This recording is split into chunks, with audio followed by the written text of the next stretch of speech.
Frank Clark skipped OTAs in apparently making a statement about his desire for a new contract from the team this summer.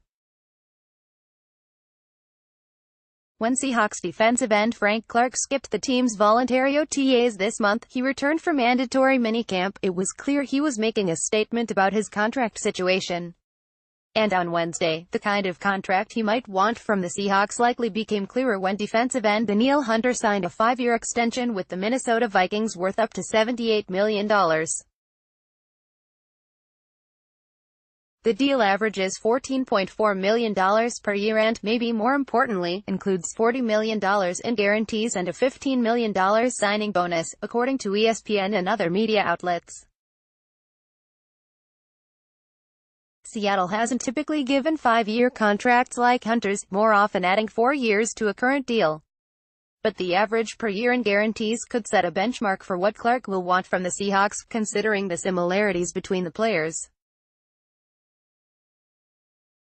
Other than him being about 16 months younger, in fact, Hunter's career largely mirrors Clark's.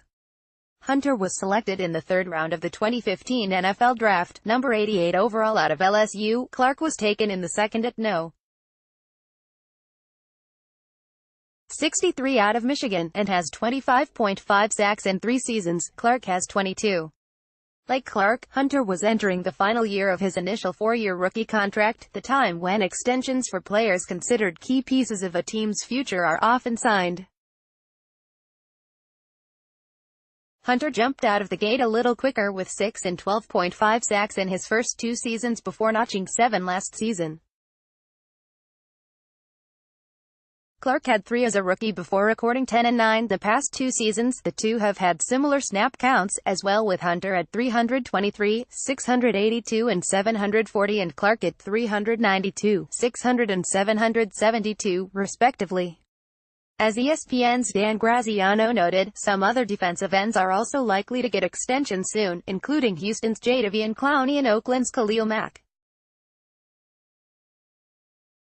But given what they've accomplished, you wouldn't think those contracts would impact anything with Clark, though you'll rarely go wrong overestimating what a player and agent may want.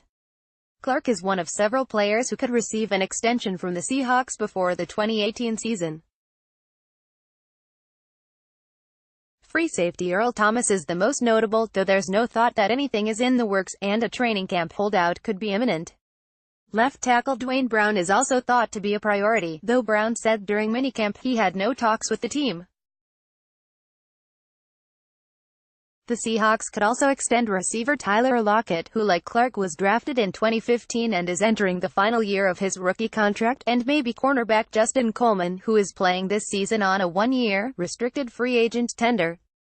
But Lockett could be a player the Seahawks will wait to play out the season before making a decision. Clark was not made available to the media during minicamp, so it's unclear if he has had talks with the Seahawks about his contract.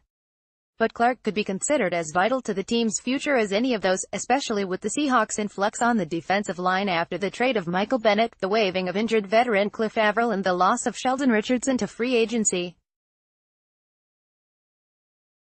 That leaves only Clark and tackle Jarran Reed as holdover players who have significant starting experience.